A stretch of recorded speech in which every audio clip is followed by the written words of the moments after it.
건강한 조직의 여러 가지 특징이 있겠습니다만 공식적인 커뮤니케이션과 비공식적인 커뮤니케이션이 효과적으로 운영되는 것입니다. 공식적인 커뮤니케이션만 가는 것도 좋은 것이 아니라 비공식과 공식이 서로 잘 이루어지면서 인간적인 신뢰와 또 업무적인 프로세스가 효과적으로 연결되는 것이겠죠. 그런데 조직 안에서 음모론이 파생되고 있다. 공식적으로 회사에서 어떤 지침과 내용이 내려왔는데 야, 이거 맞아? 이거 뒤에 뭐가 있는 거 아니야? 이런 것들이 비공식적인 언어적인 것들로 퍼지고 있다면 조직 안에 문제가 있다고 보셔야 될 겁니다. 공식적인 정보 전달 체계가 훼손되어 있고 신뢰가 무너졌다는 것이죠. 그렇게 되다 보면 구성원들은 이제 비공식적인 루트를 더 의존하게 되고 질문을 하지 않게 되며 질문을 하지 않게 되니 그 상황과 질문하지 않고 그 갭 사이가 뭐가 들어온다고요? 음모론이 들어가죠.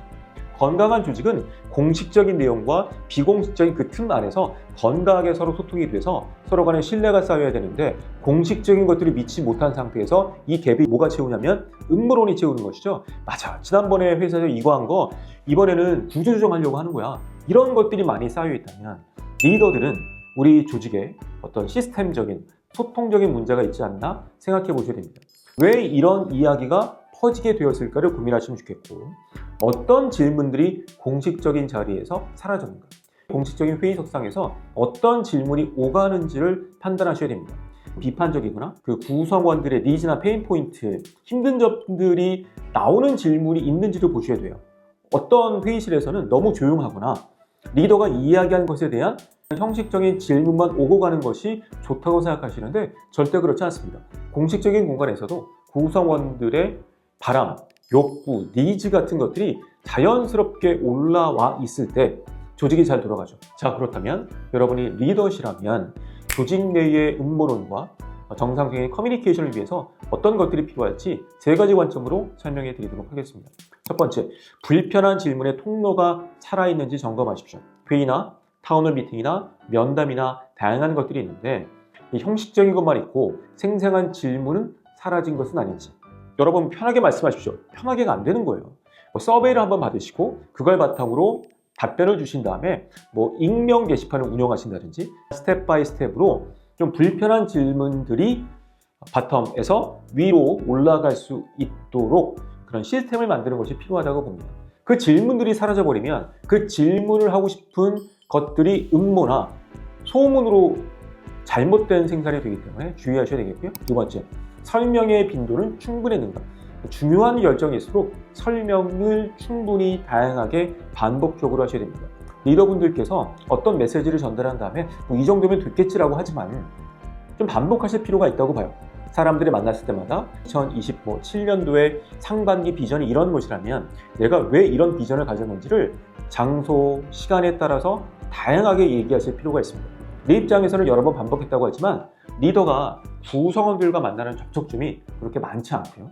특히 AI와 디지털화가 되어 있기 때문에 사람들은 모니터 안에서 전자게시판 안에서만 리더의 메시지를 받고 있습니다. 그렇기 때문에 대면으로 만났었을 때 반복적으로 충분하게 설명하는 것이 필요하죠. 디테일까지 설명하실 필요는 없다고 봅니다. 디테일 같은 경우는 문서 시행하시면 되고 핵심적인 지식력, 키워드, 비전, 미션 같은 것들을 다양하게 반복해서 사람들에게 오해가 없도록 만드는 것이 필요하다고 생각합니다. 세 번째, 리더의 언어가 명확했는지 점검하시길 바랍니다. 모호한 표현이 있었는지, 책임을 회피하는 말투는 아니었는지, 의도와 상관없이 불씨를 키우거나 조건부로 이야기하든지 이것들은 팔로우들이 지켜보고 있다는 거예요. 개코 원숭이의 리더를 그 개코 원숭이 무리가 15초마다 본다는 연구가 있습니다. 우리 사람도 다름이 아니에요. 우리도 리더를 안 보는 것 같지만 다 지켜보고 있죠. 질문을 던졌을 때 이거 잘 모르겠는데 나중에 어떻게 되겠지 그냥 애매모호하게 표현하시는 분들 그러면 사람들은 어떤 생각을 할까요? 저 리더에게 질문을 해봐야 명확한 답이 안 나와. 그러니까 얘기해봐야 무슨 소용이 있겠어.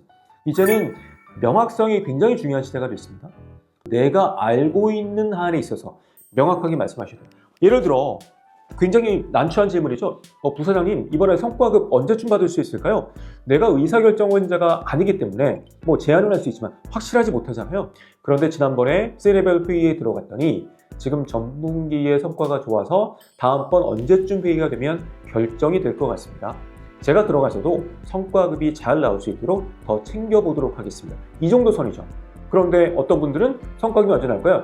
그거는 제가 아직 결정권자가 아니기 때문에 잘 모르겠습니다 하고 얘기를 멈춰버리면 팔로워들이 여러분에게 질문하지 않습니다.